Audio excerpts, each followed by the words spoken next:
अस्सलाम वालेकुम नाज़रीन किराम, आप देख रहे हैं प्रोग्राम क्रिकेट हमारा जनून और मैं हूँ आपके साथ आपका मेज़बान मोहम्मद यासिर हनी। आप सबको इंतहाई अक़ीदत, मोहब्बत और एहतराम के साथ अस्सलाम वालेकुम रहमतुल्लाहि व बरकात। नाज़रीन किराम, आज पाकिस्तान और ऑस्ट्रेलिया के दरमियान तीसरा टेस्ट का पहला रोज़ खेला गया। पहले रोज़ के अंदर खेला गया। पाकिस्तान ने टॉस जीतकर पहले बैटिंग करने का फैसला किया। पाकिस्तानी टीम के अंदर दो चेंजेस थी। सैम अयूब इमामुल हक की जगह खेल रहे हैं और शाहीन शाह अफरीदी की जगह साजिद खान को खेलने का चांस दिया गया। पाकिस्तान का आगाज़ अच्छा नहीं था। 4 स्कोर पर 2 विकेट्स गिर गई। पाकिस्तान के दोनों ओपनर्स बगैर कोई रन बनाए पवेलियन की तरफ लौट गए। उसके बाद बाबर आजम ने 26 रन की इनिंग खेली और शाद मसूद ने 32 रन की इनिंग खेली और पाकिस्तान के 62 स्कोर पर 4 आउट हो चुके थे। फिर बारी आई मोहम्मद रिजवान की, द एलोन वॉरियर, जो हमेशा की तरह पाकिस्तान टीम को रेस्क्यू करते हुए दिखाई देते हैं और उसके साथ साथ आगा सलमान, जो इस सीरीज़ के अंदर अच्छा दिखाई दे रही है बैट के साथ भी और बॉल के साथ भी। दोनों ने अच्छी पार्टनरशिप की और पाकिस्तान के तकरीबन 192 रन पे पाकिस्तान की 5वीं विकेट गिरी। फिर पाकिस्तानी टीम ने एक बार फिर से फ्लॉप नजर आई और फिर इस टीम को सहारा देने पहुंचे आमिर जमाल। कोई सोच नहीं सकता था कि आमिर जमाल, क्योंकि अगर थ्रू आउट टेस्ट सीरीज़ बात करें, बहुत ही अच्छी बॉलिंग करा रहे हैं। 5 विकेट्स भी एक इनिंग में ले चुके हैं और उसके अलावा 2 विकेट्स 3 विकेट्स हर इनिंग के अंदर उन्होंने हासिल की है। तो एक अच्छा राउंडर उभर कर आया और उन्होंने पाकिस्तान की तरफ से 88 रन की शानदार इनिंग खेली और पाकिस्तान का स्कोर 313 रन पर पहुँचा दिया। ऑस्ट्रेलिया ने अभी एक ही ओवर खेला था कि स्टम्प का टाइम आन पहुँचा है। नाज़रीन किराम, मेरे साथ मौजूद है हमेशा की तरह मेरे को होस्ट उकाशा निज़ामी। अस्सलाम वालेकुम उकाशा। वालेकुम सलाम, कैसे हैं यासिर? मैं ठीक ठाक, आप कैसे हैं? मेरे ख्याल से आपने जो है इतनी डिटेल में सारी बात बता दी है कि मैं समझता हूँ कि प्रोग्राम का यहाँ पे इख्तिताम हो जाना चाहिए। नहीं, मैंने सोचा कि एक दफ़ा अपने नाज़रीन को समरी बता दी जाए कि आज के दिन सिडनी के अंदर क्या क्या होता दिखाई दिया। यासिर, आपने ना सारी बड़ी अच्छी बात की है। मैं समझता हूँ कि पाकिस्तान कहाँ पे स्ट्रगल कर रहा है। क्यों हमारी टीम का टॉप ऑर्डर जो है वो परफॉर्म नहीं कर पा रहा। उसके अंदर हमारे ओपनर्स भी आते हैं, बाबर आजम भी आते हैं, शाद मसूद कदरे बेहतर रहे हैं पहले 4 बैट्समैन से, लेकिन क्या ऐसी समझ नहीं आ रही कि ऐसी कौन सा प्रेशर है। बाबर आजम की बात करें तो पहले हम समझते थे कि कैप्टनसी का प्रेशर है, लेकिन इस सीरीज़ में वो उनके ऊपर किसी किस्म की कोई रिस्पॉन्सिबिलिटी नहीं थी कैप्टनसी के हवाले से। वो एज ए बैट्समैन जो है वो खेलने गए थे और एज ए बैट्समैन वो कितना अच्छा करते आए हैं अब तक हम सब जानते हैं। उनकी परफॉर्मेंसेस को हम कभी भी भूल नहीं सकते, कभी डिनाई नहीं कर सकते। तो क्या मसला चल रहा है बाबर आजम के साथ, या कोई वो मेंटली तौर पे फिट नहीं है या फिज़िकली वो फिट नहीं है? आखिर मसला क्या चल रहा है मुझे ये नहीं समझ आती। मैं बाबर आजम का बहुत बड़ा फ़ैन हूँ, मैं हर्ट होता हूँ। मैं जब सुबह उठा हूँ ना, मैंने सबसे पहले जब मैच की पोजीशन देखनी थी ना, तो मैंने सबसे पहले बाबर आजम का स्कोर चेक किया। मैंने कोई नहीं देखा कि पाकिस्तान कितने रन पे आउट हुआ, किसने कितने रन किए। मैंने बस बाबर आजम को देखा और मैंने ये देखा कि वो किस तरह आउट हुए हैं। तो हमेशा की तरह बैट्समैन की गेंद पे वो आउट हुए हैं और स्कोर भी नहीं कर पाए। 26 रन टेस्ट सीरीज़ के अंदर बाबर आजम जैसे प्लेयर जो है, मैं समझता हूँ उनके लिए वो ज़ीरो है, कुछ भी नहीं है। तो आज मुझे बड़ा अफसोस हुआ है। मैं समझता हूँ कि बाबर आजम को रेस्ट दे देनी चाहिए 1-2 सीरीज़ के अंदर, ताकि वो फिर कम बैक अच्छा करें। क्योंकि पिछले कोई 5-6 सालों से मैं समझता हूँ कि पाकिस्तान टीम का हर मैच बाबर आजम ने खेला है। बहुत ज़्यादा वर्कलोड हो चुका है, जिसकी वजह से शायद वो कॉन्फ्लिक्ट इस तरह का शिकार हो चुके हैं। मैं समझता हूँ कि उन्हें रेस्ट देनी चाहिए क्योंकि वो हमारे स्टार हैं। अभी काफ़ी क्रिकेट खेलना बाकी है उन्हें। नहीं उकाशा, आपने भी बदला पूरा का पूरा ले लिया है। आपने मुझे सवाल इतना बड़ा कर दिया कि मैं सोच रहा था कि अब कब मैं बोलूँ। लेकिन आपके सवाल के अंदर 2 हिस्से हैं। एक पाकिस्तान के टॉप ऑर्डर की आपने बात की कि क्यों हम पाकिस्तान का टॉप ऑर्डर बैटिंग अच्छी क्यों नहीं कर पा रहा। देखिए, मैं नज़र दौड़ा रहा था तमाम ऑस्ट्रेलिया के अंदर जितनी भी पाकिस्तान सीरीज़ खेला है, तो पाकिस्तान की जो बॉलिंग रही है वो हमेशा से अच्छी रही है। मोहम्मद वसीम अकरम के ज़माने में वकार यूनुस से लेकर फिर आसिफ का ज़माना आया, आमिर का ज़माना आया, देन शाहीन शाह अफरीदी और आजकल के जितने भी पाकिस्तान के बॉलर रहे हैं उन्होंने वहाँ पे ऑस्ट्रेलिया को टफ टाइम दिया है। लास्ट MCG के अंदर 300 स्कोर पे आउट कर देना ये एक आम चीज़ नहीं थी। ऑस्ट्रेलिया अपने घर में खेल रहा था, तो इस तरह की टेस्ट के अंदर उनको आउट क्लास कर देना, तो पाकिस्तान की बॉलिंग हमेशा से ही अच्छी रही है।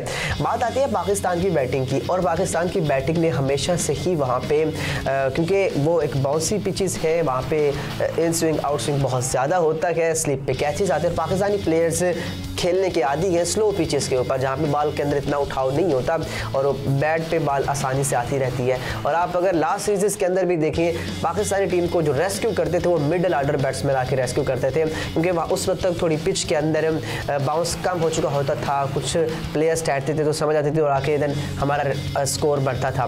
लेकिन स्टार्ट के अंदर हम हमेशा से ही कोलैप्स करते आए कि आजकल भी वही हो रहा है और ये गलत बात है, ऐसा बिल्कुल नहीं होना चाहिए। खत्म कब होगा यासिर? सवाल तो ये है ना कि कोलैप्स तो हम हमेशा से करते आ रहे हैं, इसको हम खत्म कैसे कर सकते हैं और ये कब हमें देखने को? देखिए, इस पे काम करना पड़ेगा बहुत ज़्यादा, हम अपने ओपनर्स को बिठाना पड़ेगा, ऐसे अपनी पिचेस को अच्छा करना पड़ेगा, सीधी बात है। हमारी पिचेस को, पाकिस्तान की जो पिचेस हैं वो आप सब जानते हैं। देखिए यासिर, सॉरी मैं आपको टोक रहा हूँ, यही ऑस्ट्रेलिया की टीम थी जब वो पाकिस्तान आई थी, तो यही इमामुल हक थे जो सेंचुरी पे सेंचुरी बनाए जा रहे हैं। जी बिल्कुल, देखिए ना आप ये सेंचुरी, क्योंकि वो डिफरेंट कंडीशंस है, डिफरेंट है। सिर्फ पाकिस्तान के अंदर और स्लो पिचेस के अंदर आप नहीं खेलते, आपको ऑस्ट्रेलिया जैसी बाउंसी पिचेस, न्यूजीलैंड जैसी पिचेस, इंग्लैंड जैसी पिचेस मिल सकती है, तो वहाँ पे आपका किस तरह का बिहेवियर होना चाहिए। तो पाकिस्तान को अपना, सबसे पहले मैं हमेशा बताऊँ, डोमेस्टिक क्रिकेट के अंदर भी पाकिस्तान को अच्छी पिचेस लानी पड़ेगी, फास्ट पिचेस लानी पड़ेगी। देखिए, आप प्रैक्टिस करेंगे देन वहाँ पे जाएंगे तो फिर आपको कोई मसला नहीं होगा।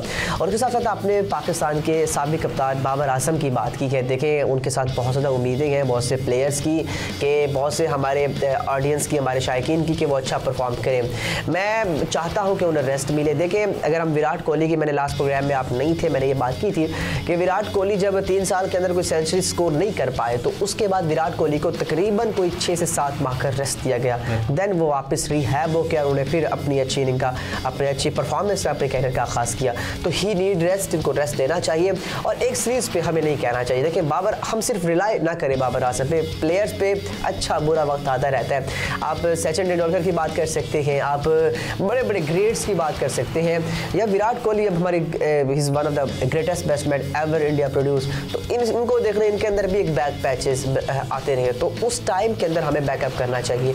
और प्लेयर्स क्या कर रहे हैं कि अगर एक अच्छे प्लेयर पे जिसने हमेशा स्कोर किए हैं तो बाकी प्लेयर्स की क्या रिस्पॉन्सिबिलिटी है, तो इस पर बात करनी चाहिए। देखिए यासिर, आपने कहा कि विराट कोहली के साथ ही ऐसा टाइम आया, बिल्कुल आया, और उन्होंने 6-7 माह का उन्हें रेस्ट दिया गया। जी, मेरा आपसे सवाल ये है कि अगर बाबर आजम को 6-7 माह का रेस्ट दिया जाए तो क्या गारंटी है कि बाबर आजम को वापस लाया जाएगा? देखिए, आप तो पहले उनको 6-7 माह का रेस्ट ही नहीं दे सकते, आपके पास पीछे कोई बैकअप है ही नहीं।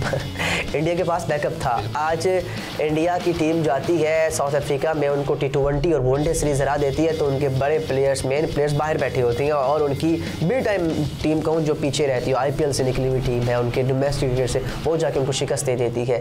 और अब भी अगर सीरीज़ चल रही है तो आप देख रहे हैं 55 पे टीम आउट कर दिया इंडिया ने, तो कंपैरिजन बनता है, उनके पास बैकअप पे बहुत कुछ है।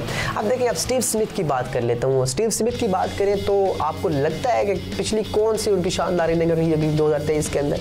कोई नज़र नहीं आ रही, लेकिन is also proven the fact. Kane Williamson की बात कर लेता हूँ। केन विलियमसन की एक सेंचुरी थी ओडीआई वर्ल्ड कप के अंदर, और उसके अलावा कोई आपको पिछले 1 साल में कोई खास परफॉर्मेंस नजर आई है? नहीं आई। विराट कोहली का साल अच्छा रहा। इस तरह मैं जॉय रूट की बात कर लेता हूँ, नॉर्मल स्कोर रहे। देखिए, अब उनको वो लोग डिस्कस इसलिए नहीं करते ज़्यादा, क्यों? क्योंकि उनके पास बैकअप पे बहुत से प्लेयर्स बैठे हैं। अगर एक पे बुरा वक्त आया है, एक की परफॉर्मेंस अच्छी नहीं चली, तो वो दूसरे को यूटिलाइज कर लेते हैं। तो हमारे यहाँ एक ही पे निसार होता है बाबा, ऐसा नहीं होता कि एक बंदा का दिन रोजाना अच्छा हो। अच्छा, हम यहाँ पे बैठे हैं, आप यकीन करें कभी कभी हमारा दिल नहीं कर रहा होता बात करने को, प्रोग्राम करने को, आपको न्यूज़ पढ़ने को दिल नहीं कर रहा होता, और कभी कभी आप इतने अच्छे एक्सेंट से पढ़ रहे होते कि आप खुद रियलाइज करो यार ये क्या हो रहा है, और कभी कभी तो समझ नहीं आती कि यार ये मेरा एक्सेंट है, इतना मैं बुरा पढ़ रहा हूँ। तो ये इंसान का अपना दिन होता है, ये कुदरत है कि आपका हमेशा जो अप्स एंड डाउन, जो एक ट्रैक सेम ट्रैक पे आप नहीं रह सकते, तो नीचे ऊपर नीचे होता रहता है। तो हमें ऐसे प्लेयर्स, बाकी आपने एक बात की कैसे हो सकता है कि वो 6 महीने बाद आए? देखिए, जब आपको मेंटली रेस्ट मिलता है देन आप आते हैं। वो बुरा पैच है, वो वक्त होता है, वो टाइम होता है, वो गुजर जाता है। अब अच्छा बुरा वक्त है, वो बुरा वक्त 1 माह का भी हो सकता है, कुछ दिन का भी हो सकता है, गुजर जाएगा, देन आएगा। तो 5-6 माह तो उनको रेस्ट कराया नहीं जा सकता। आगे न्यूजीलैंड की सीरीज़ है, फिर न्यूजीलैंड के साथ, फिर उसके बाद T20 वर्ल्ड कप है, ओडीआई सीरीज कम ही होनी है। तो I think so Babar Azam को आपको PSL जो होगा उनके लिए वो रिहैब प्रोसेस होगा, क्योंकि वहाँ पर वो कैप्टन भी है, ईजी वे खेलेंगे, किसी चीज़ की टेंशन नहीं होगी।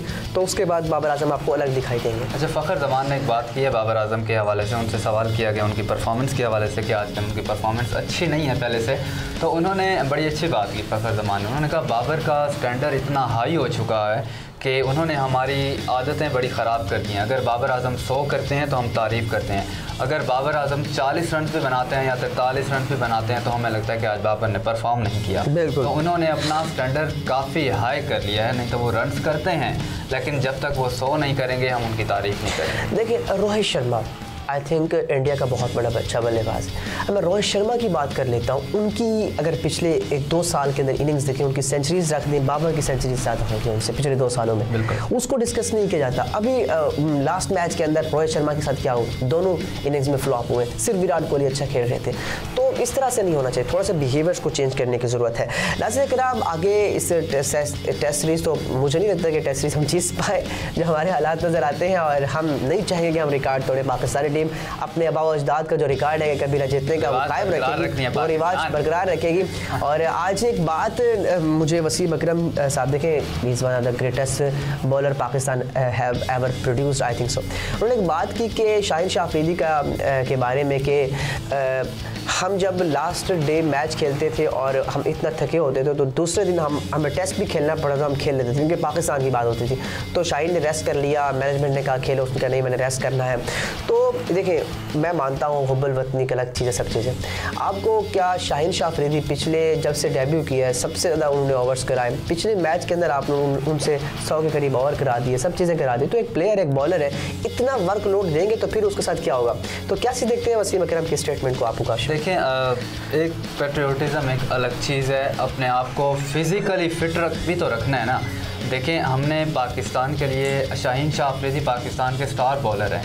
अब उनका इतना मैं समझता हूँ कि वर्कलोड इतना ज़्यादा उन पे बढ़ा दिया गया, इतना ज़्यादा बढ़ा दिया गया कि हम उनकी परफॉर्मेंस हमारे सामने है कि 145 तक बॉल करने वाला बंदा आप 132-130 पे कर रहा है। तो बॉल अभी भी वो अच्छी करते हैं। मैं समझता हूँ कि उनकी स्पीड में जो कमी आई है उसकी वजह सिर्फ वर्कलोड है। तो क्या हम मुसलसल शाहिन अफरीदी को मैच खिलाते रहें कि जी हुब्बुल वतनी है तो हम मैच खेलना है, हर मैच में 100 ओवर कराने हैं। 1-2 सीरीज़ 4 सीरीज़ के बाद वो ऐसा अनफिट हो कि जैसे 2 साल 3 साल तक जसप्रीत बुमराह बाहर रह चुके हैं, फिर शाहिन अफरीदी भी ऐसे बाहर चले जाएं, तो क्या बजाय इसके कि हम 1-2 मैचेस में उन्हें रेस्ट करा दें या फिर उनको 3 साल के लिए अनफिट होना पड़ जाए, तो क्या ये बेहतर होगा हमारे लिए? क्या हम बर्दाश्त कर सकेंगे? जैसे बाबर आजम के बाद हमारे पास इतना कोई बैकअप नहीं है, क्या शाहीन की इतनी टाइम की फिर इंजरी हम बर्दाश्त कर सकेंगे? बिल्कुल ऐसी बात नहीं, हम नहीं बर्दाश्त कर पाएंगे। तो हमें बैकअप एक ऑप्शंस रखने चाहिए। अब यार मैं इंग्लैंड को इसका क्रेडिट देना चाहूँगा, उनके टेस्ट बॉलर डिफरेंट है, T20 बॉलर्स और ODI बॉलर्स डिफरेंट है, हर किसी के उन्होंने वर्कलोड मैनेज किया हुआ है। तो ऐसे आपको टीम बनानी पड़ेगी। नाज़रीन किराम एक और अच्छी खबर से आपको आगाह करते चलें कि हमारे को होस्ट अगले प्रोग्राम के अंदर हमारे साथ मौजूद नहीं होंगे, क्योंकि माशाल्लाह से वो शादी के रिश्ते इज़वाज में मुंसलिक होने जा रहे हैं। उकाशा सबसे पहले तो कंग्रेचुलेशंस और बेस्ट विशेज़ हैं आपके लिए कि आपकी जो आने वाली ज़िंदगी है वो नहायत ही शानदार गुजरे, खुश रहे, आबाद रहे। कैसी एक्साइटमेंट है, क्या प्लान्स हैं, क्या कहना चाहेंगे? देखिए एक्साइटमेंट तो होती है, नया साल है, नई ज़िंदगी शुरू होने वाली है, नए साल का आगाज़ बड़े अच्छे जो है अंदाज से मैं करने जा रहा हूँ। आप सबकी बेस्ट विशेज़ हैं, आप भी दुआएं करते हैं तो सबकी दुआएं रंग लाएंगी इंशाल्लाह। एक अच्छी लाइफ होगी, एक्साइटमेंट है और वेट भी आजकल नहीं हो रहा कि जल्दी जल्दी बस वो टाइम आए। और एक फेस होता है अपनी लाइफ का, वो चेंज होता है। तो वो अब पहले मैं समझता था कि यार कहीं मैं जल्दी तो नहीं कर रहा, जल्दबाजी में तो ये फ़ैसला नहीं कर रहा, लेकिन अब मुझे लगता है कि मैं एक परफेक्ट टाइम पे जो है वो अपनी लाइफ को चेंज करने लगा हूँ, दूसरे चैप्टर के अंदर जो है वो मैं जाने लगा हूँ। तो इंतज़ार है बहुत शिद्दत से कि जल्दी वो टाइम आए।